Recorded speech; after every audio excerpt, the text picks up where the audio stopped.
The list of so-called abandoned projects of NEDC drawn up by Patai and ITA therefore reeks of ignorance and is totally laughable.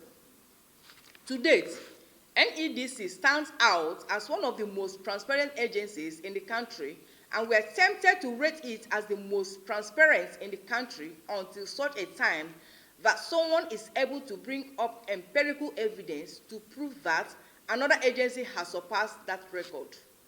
Concerns.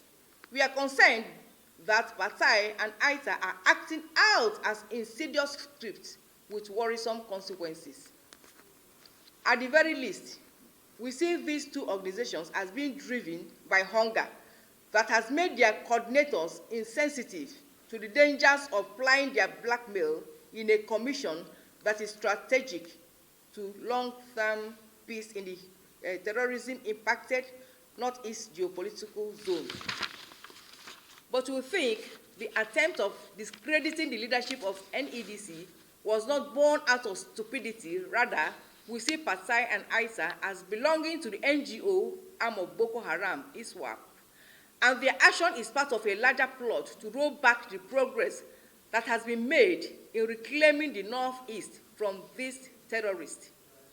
Apparently, their strategy is to distract the rebuilding efforts being piloted by the NEDC so that the resulting hopelessness will again drive disadvantaged youth into becoming available for recruitment by Boko Haram from ISWAP. We fervently hope that our intelligence community and law enforcement agencies will review this later angle with a view to asking the operators of Patai and ITA to prove that they are not on errands for Boko Haram through ISWAP. This is necessary to ensure that things do not fester badly before destructive platforms like this do are called to order. Conclusion.